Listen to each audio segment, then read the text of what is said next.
Bien, bonjour à tous, j'espère que vous allez bien. Donc je vous ai fait une espèce de petit tuto là pour essayer de corriger les deux petites activités que je vous ai envoyées. Donc normalement vous devez voir à l'écran le document. Donc la balance c'était assez simple, hein. Donc pour équilibrer la balance, là c'est logique, hein. Je vais prendre, alors si ça marche, je prends bien le poids vert. Voilà. Alors ensuite, on vous demande de représenter les actions mécaniques. Alors une action mécanique, je vous rappelle qu'une action mécanique, il y a deux actions mécaniques, mais je vais vous faire une petite vidéo après. Première action mécanique, c'est les forces. Une force, c'est une action qui a tendance à faire translater un objet. Donc ici, les actions mécaniques qui agissent sur le balancier, vous en avez trois. Vous avez le poids vert, là, celui-là, donc celui-là on peut le représenter par un vecteur. C'est une flèche qui agit vers le bas. De l'autre côté, c'est pareil.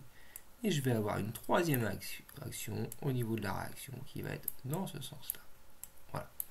Comment sont les forces? Les forces, elles sont, on peut dire, parallèles avec une direction verticale. Ensuite, donc ça ne devait pas poser de problème. Ensuite, vous basculez sur le deuxième document où vous aviez deux types de balance. Une balance qui était équilibrée, où on vous dit vous avez une valeur d'action en B de 20 newtons. C'est-à-dire qu'ici, vous pouvez symboliser par un vecteur une force B qui est égale à 20 newtons. Cette première balance est équilibrée, c'est-à-dire que vous avez une distance égale entre A et C et entre C et B. Donc il paraît logique que pour que votre levier reste à l'horizontale, vous ayez aussi une force A de la même valeur que la force B. Donc valeur d'action en A, pour qu'elle soit équilibrée, ça sera donc 20 newtons. Valeur de l'action en C, elle est ici. Et elle sera égale à A plus B.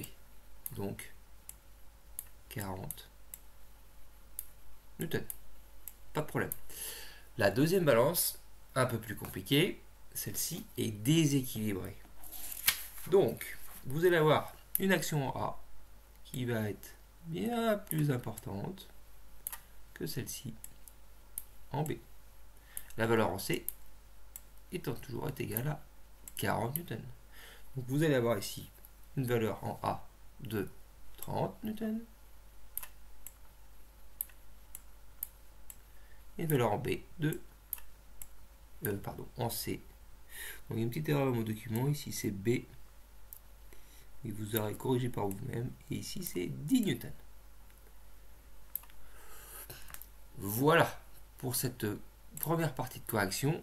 Je vais faire une deuxième vidéo à partir de la question. Donc ça répond à la question 1 et 2. Et pour la question 3, 4, 5, je vous fais une vidéo complémentaire. A tout de suite.